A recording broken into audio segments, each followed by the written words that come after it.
Hey guys, sorry I haven't made a video in a little while. I've been very busy with school and whatnot.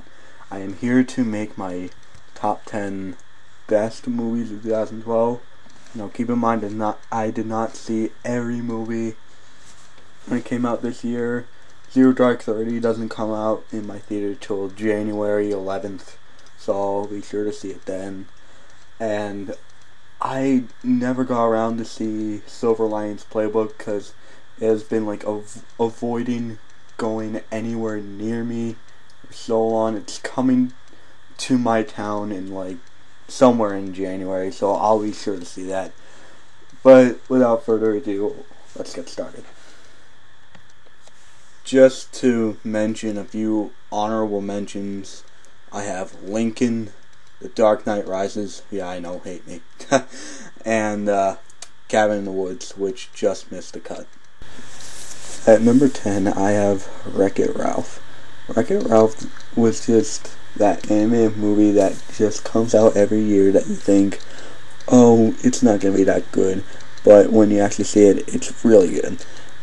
And I just love how Wreck-It Ralph knows what's going on in the world of gaming today. There's a line that Ralph says that pretty much describes what video games are like today, you know, with Call of Duty and Halo and Assassin's Creed. And I guess what I really love about Wreck-It Ralph is just, well, yeah, as I said, of how aware it is, but also how pretty funny it is. Like, I know they start using puns, but they use video game references that you need to get if you're a 90s gamer. And I was honestly laughing my ass off. And that's a big thing to do in animated movies. You have to, you know, yeah.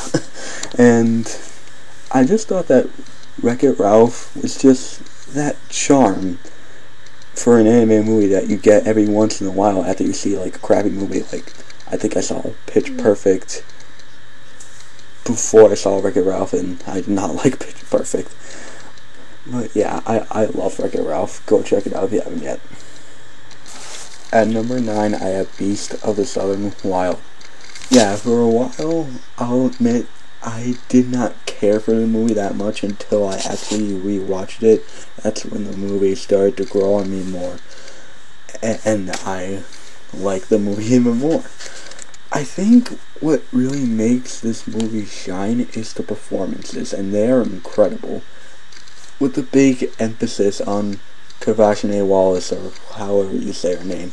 She's incredible in this movie, and she steals every scene she's in because she's just so realistic.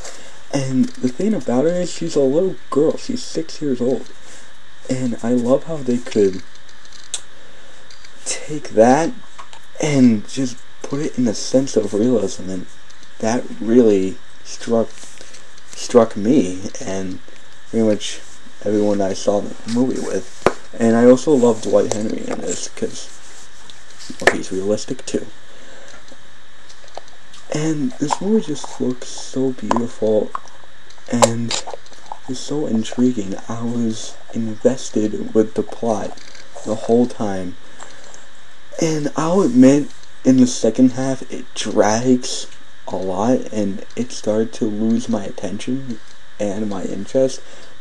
But after watching it a second time, I don't see that anymore. Yeah, so if you can, go check out Beast of the Southern Wild. I don't think a lot of people will like it, but if you're the right audience, you will like it. At number 8, I have Perks of Being a Wallflower, one of the movies that I saw just recently. The thing about Perks of Being a Wallflower is that it really affected me emotionally because for some amount of time I was like Charlie, you know, for a while I didn't have that many friends.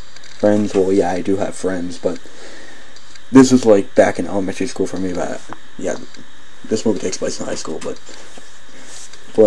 you know, I'm kind of an outcast, but you know, I don't really care. But yeah, I can relate to Charlie, and I think what really surprises me about this movie is Logan Lerman in this. Yeah, he's come a long way after Percy Jackson. He just feels so real, and the fact that I can relate to a guy who plays Percy Jackson, that is saying so much, because I did not like Percy Jackson in the Olympians. No, I didn't. I used to love it, but no, I don't. But, yeah. Ezra Miller was also hilarious in this, and he seems like a cool guy in person. And another thing that really surprised me about this movie was its screenplay. You see, the writer of this movie was also the author, and he could have easily just copied and pasted the book onto a screenplay, but surprisingly, I hear there's a lot of changes in this, and yeah, and for an author to do that to a screenplay, I give props to Steven Chbosky for that. And I think that's honestly the best part about that movie, is its screenplay. So if you get a chance, please check out Perks of Being a Wallflower. You won't regret it. Just see it. At number 7, I have the Indonesian action movie, The Raid: Redemption. Oddly enough, this is the movie that I have the least to say about. Mainly because most of it is just mainly action. And I must say, the action in this movie is extremely well choreographed. And I give props to whoever filmed this movie, the director. I really don't want to look up the director's name, because it's probably some name I can't even pronounce. But the action is just so well choreographed, it kept me on the edge of my seat. And I just love that ending. I really do. And just check out The Raid: Redemption. It is such a thrill ride. And it is a lot of fun. I love this movie. At number 6, I have Ben Affleck's new movie, Argo. That's it. Okay. Ben Affleck is on a roll. This is his best movie in my opinion. I like it better than The Town, and for a while it was my favorite of the year until, I thought about it. And I think what really makes this movie work is just the direction by Ben Affleck. This movie is so intense, especially at the end, and I think that just goes to the credibility that Ben Affleck directed this movie, because those last 30 minutes are intense. And it just kept me on the edge of my seat. And also the performances in this movie are outstanding, and especially from Alan Arkin and John Goodman, even though pretty much half of Alan Arkin's lines are "Argo, fuck yourself." But, I just love him in this movie. He cracked me up to no end. And, yeah, Argo was just such a fun movie for me. It was one of the best movie-going experiences I've had all year, and it is just such a great movie. I loved it. At number 5, I have Marvel's The Avengers. This is the first movie that I actually fell in love with this year, and for good reason. I am a huge fanboy. If you know me, I am a huge Marvel fan. I own a lot of Marvel comic books. I cannot wait for Iron Man 3. And this movie just did not disappoint me. And I think what really works with this movie is it was what I expected. It was a action-packed thrill ride from beginning to end, with the Hulk stealing the show. I love the Hulk in this movie. They finally got a great actor to do the Hulk. Mark Ruffalo should continue doing the Hulk. And this movie is also very, very funny. There were a lot of times where I just cracked up in my seat. And again, this is one of the best movie-going experiences I've had this year, or maybe ever, because it was just such a great time for me. And with the audience I saw it with, it was just so good to see that movie on the big screen. And the movie itself just did not disappoint me. I just love this movie so much. Go check it out. At number 4, I have Skyfall. This movie just completely amazed me. If you know me, I am a huge fan of James Bond. He is probably my favorite fictional character. And right now I have the entire Blu-ray James Bond collection that I got for Christmas. And this movie just completely amazed me from beginning to end. It's action-packed. It's everything I wanted in a Bond movie, all in one. Daniel Craig, please do more Bond. He is just fantastic in this movie, and as Bond, he is probably one of my top 3 favorite Bonds, my favorite being Sean Connery, obviously. Daniel Craig's Bond, my second favorite, but I think the best part about this movie is the villain, played by Javier Bardem. He had 2 of my favorite scenes from that movie. He just completely owns every scene he is in. I completely loved him in this movie, and this is one of the only movies where I actually cared about the villain. And he is menacing, he is creepy, he is everything that I wanted in a villain. He is just phenomenal in this role, and I know he probably won't get it, but I hope he does get an Academy Award nomination for Best Supporting Actor. He really should play more villains. He is one of my favorite actors to ever play a villain, and the action in this movie is just so perfectly shot by Sam Mendes. I think he should do more action movies, and the cinematography is beautiful. Every shot in this movie is just so nice to look at, and it kept me invested of what was happening in the movie and where the place was shot. Yeah. So please check out Skyfall. I really love this movie, and this is the best movie-going experience I've had all year. Number 3 is Moonrise Kingdom. Now, for a while, I was debating whether I liked Moonrise Kingdom or The Avengers more, but that was when The Avengers and Moonrise Kingdom were pretty much my favorite movies of the year. That was like in June. I now decided that I love Moonrise Kingdom so much more. This is such a sweet movie.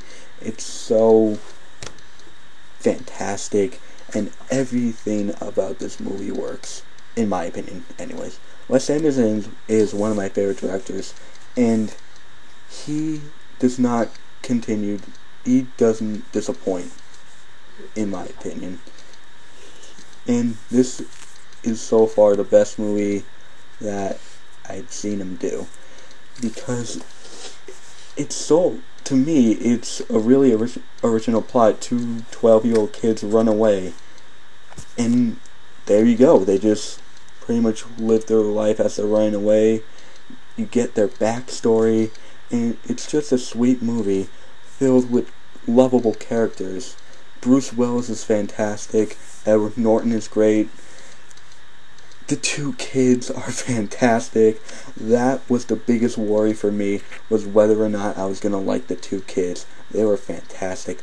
They have a great backstory, in my opinion. And this is just an overall great film. And Wes Anderson should continue to make movies like this. I mean, people don't like his style.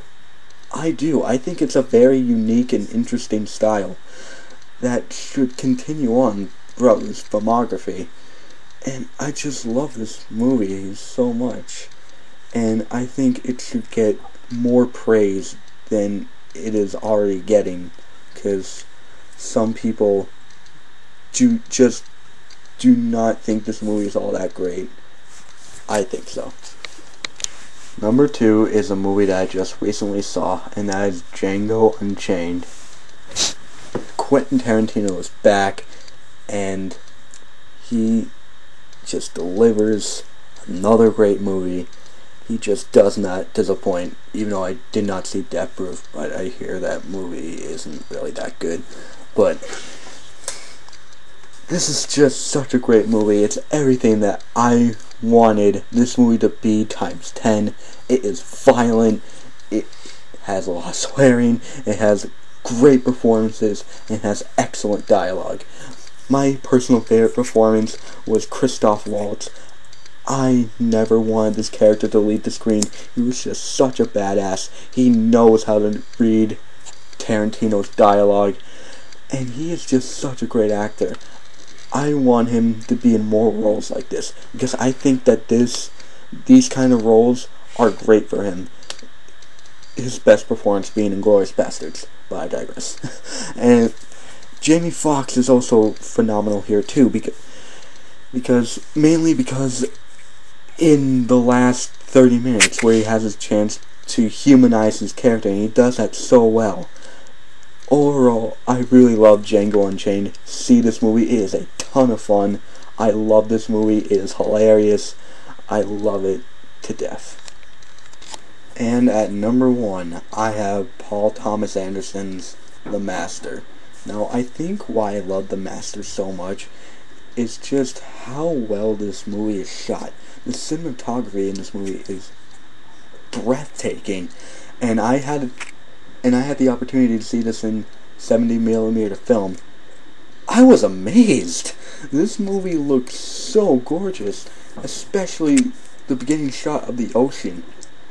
It was just so nice to look at, and the story in this movie just completely compelled me. It was not what I thought it was going to be, judging from the trailers. It was more than that, and I thought this movie was just so sad and so dark, but in the other hand, so intriguing and so amazing. Just the chemistry between Joaquin Phoenix and Philip Seymour Hoffman just brought a tear to my eye. It is excellent chemistry.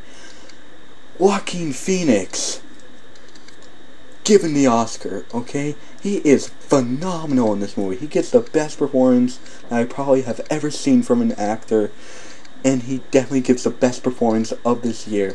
He just commands every scene that he is in. I completely love him in this movie, and his character is just such a dick. His character is just such a terrible person, but you know what? A lot of people are like that, and he has PTSD, so I guess I don't know.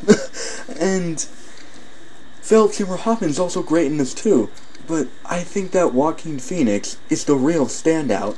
He is phenomenal. And every single thing about this movie I love. It took me a few days to figure out my final opinion on this movie. I'll tell you that. And the ending to this movie is haunting. It is intriguing.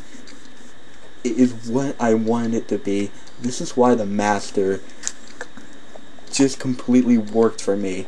It was something that I didn't expect to be my favorite movie of the year, and it was my favorite movie of the year.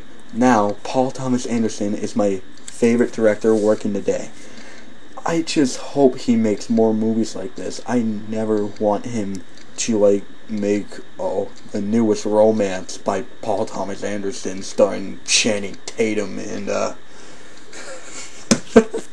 and I just hope he doesn't do that.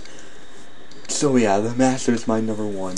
I love this movie so much. I'm definitely buying it on Blu-ray. It is one of my favorite Paul Thomas Anderson movies, as well as one of my favorite movies. It's probably in my top 100 as we speak. Just, if you're the right audience, go see this movie. This movie is not for everybody, I'll tell you that. If you are the right audience, see this movie. You will not be disappointed. It is such a treat for me anyways. Some people will get bored from this movie. I didn't get bored. So anyway, thank you for listening to my top 10 best movies of 2012. Well, my personal favorites, not the best. If you don't agree with some of the movies I have on here, great. Don't write any hate comments to me. It's just my opinion. And if you like my list, then please comment, rate, and subscribe. It will definitely help for me. So yeah, thank you guys for listening. Good night.